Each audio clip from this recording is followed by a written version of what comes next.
ಎಲ್ರಿಗೂ ಗೌರಿ ಗಣೇಶ ಹಬ್ಬದ ಶುಭಾಶಯಗಳು. ನಮ್ಮನೇಲಿ ಬೆಳಗ್ಗೆ 6 ಗಂಟೆಗೆ ಪೂಜೆ ಎಲ್ಲನೂ ಮುಗಿಸಿದ್ವಿ. ನಮ್ಮ ಕಡೆ ಗೌರಿ ಹಬ್ಬದಲ್ಲಿ ಬಾಗಿಲನ್ನ ಪೂಜೆ ಮಾಡ್ತಾರೆ. ಹೊಸ್ಲಿಗೆ ಪೂಜೆ ಮಾಡಿ ಕಾಯಿ ಹೊಡೆದು ಹೊಸ್ಲಿಗೆ ಮಡ್ಲಕ್ಕಿ ಇಟ್ಟು ಅಲ್ಲೇನೆ ಕಳಶ ಹುಡ್ತಾರೆ. ಬಟ್ ನಾನು ಕಳಶ ಇಟ್ಟಿರಲಿಲ್ಲ, ಹಾಗೇನೆ ಮಡ್ಲಕ್ಕಿ ಇಟ್ಟಿದ್ದೀನಿ.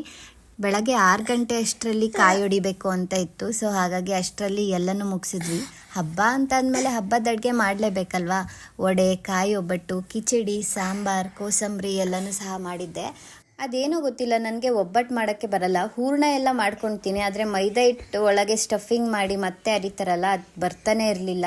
ಆಮೇಲಿಂದ ನಂದೀಪ್ ನಾನು ಟ್ರೈ ಮಾಡ್ತೀನಿ ಅಂತ ಟ್ರೈ ಮಾಡಿದ್ರು, ಅವ್ರಿಗೆ ಬಂತು. ಇಬ್ಬರು ಸೇರಿಕೊಂಡು ಅಡುಗೆ ಎಲ್ಲನೂ ಮಾಡಿ ಮುಗಿಸಿದ್ವಿ. ದೇವರಿಗೆ ಎಲ್ಲ ನೈವೇದ್ಯ ಆದಮೇಲೆ ನಾವು ಊಟ ಮಾಡ್ತಾ ಇದ್ವಿ. ಏನೋ ಹಬ್ಬದಲ್ಲಿ ಬಾಳೆದೆಲೆಯಲ್ಲಿ ಊಟ ಮಾಡೋದು ಅಂತಂದರೆ ನಂಗೆ ತುಂಬಾ ಖುಷಿ ಆಗುತ್ತೆ.